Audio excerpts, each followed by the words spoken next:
ഈ പാടത്ത് ഇവിടെ ഇങ്ങനെ ഒരു കുറ്റി ഇരിക്കണം, എന്താ വല്ല ധാരണയുണ്ടോ? ഇതെന്തിനാണ് ഈ കുറ്റി? ഈ ഒരു കുറ്റിയെക്കുറിച്ച് നിങ്ങൾക്ക് ആർക്കെങ്കിലും വല്ല ഐഡിയ ഉണ്ടോ? ഇത് പോത്തിനെ കെട്ടാനാണോ അല്ല പശുവിനെ കെട്ടാനാണോ? ഇത് ഇങ്ങനെ ഈ ഒരു കുറ്റിയുടെ ലെവൽ വെച്ചിട്ട് ഇങ്ങനെ അങ്ങോട്ട് പോയിട്ടുണ്ടാവും കേട്ടോ കുറ്റി. ഏകദേശം കുറേ കണ്ട് ചിലപ്പോൾ ആ ചുമര് വരെയൊക്കെ ഉണ്ടാവും. കാരണം നമുക്ക് ഇങ്ങോട്ട് പിടിച്ച് നോക്കാം. ഇങ്ങോട്ട് പിടിച്ചാൽ ഇവിടെ കുറ്റിയുടെ വേറൊരു കുറ്റി ഇവിടെ കാണാൻ സാധ്യതയുണ്ടാവും. വേഗം നമുക്കിങ്ങനെ പാടത്ത് ഇങ്ങനെ ഒരു കുറ്റി എന്തിനാതൊരു പിടുത്തം കിട്ടുന്നില്ല അല്ലേ?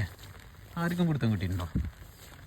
നമ്മൾ പറഞ്ഞുതരാം. സംഭവമുണ്ട്, അതൊരു പിടുത്താണ്. ഇതിപ്പോൾ ഈ കുറ്റി അടിച്ചാളെ പറമ്പൊന്നുമല്ല കേട്ടോ. കുറ്റി അടിച്ചിട്ട് നല്ല കഴുങ്ങിൻ്റെ പീസ് കൊടുന്ന് കുറ്റി അടിച്ചിട്ട് പോയി. വേറൊരു കുറ്റി ഇതാ, ഞാൻ നടക്കണില്ല, അവിടെ നിന്ന് കാണിച്ചാൽ ഇരിക്കണം ഒരു കുറ്റി. ഇതെന്തിനായിരിക്കും?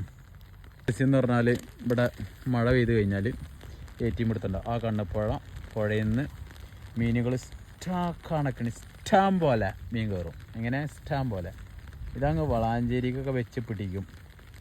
അപ്പോൾ ഈ പാടം അത്രയും വലിയ സംഭവമാണ്. ഇങ്ങനെ കൊടുക്കും അല്ലേ?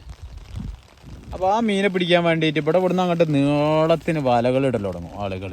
ഒന്നും രണ്ടൊന്നും ഇട്ടോ, ഒരുപാട് ആളുകളുണ്ടാവും. അപ്പോൾ ഇവിടെ നിന്നൊക്കെ ചെറിയ തോടുകൾ ഇങ്ങനെ ഈ പാടത്തേക്ക് ജോയിൻ്റ് ആവുന്നുണ്ട്. ഇതിലൊക്കെ മീൻ കയറും. അപ്പോൾ അടഞ്ഞിട്ട് പിടിക്കാൻ വേണ്ടിയിട്ടുള്ള പരിപാടികളാണ്. ചെറുകടൊന്നും കുടുങ്ങൂല കേട്ടോ, വലിയവരെ മാത്രം, വലിയ മുഴുപ്പുള്ളതിനെ മാത്രം പിടിക്കാൻ വേണ്ടിയിട്ടാണ്. നമ്മളൊക്കെ അന്നത്തെ ദിവസം ഇങ്ങോട്ട് വന്നിട്ട് എന്തെങ്കിലും കാട്ടിക്കൂട്ടുക എന്നല്ലാണ്ട് കുറ്റിയടിച്ച സ്ഥാനം പിടിക്കാനൊന്നും നമ്മൾ വെക്കൂല. നല്ല മഴക്കാറാട്ടോ. ഈ സംഭവമാണ് ഇവിടെ നടക്കാൻ പോകുന്നത്.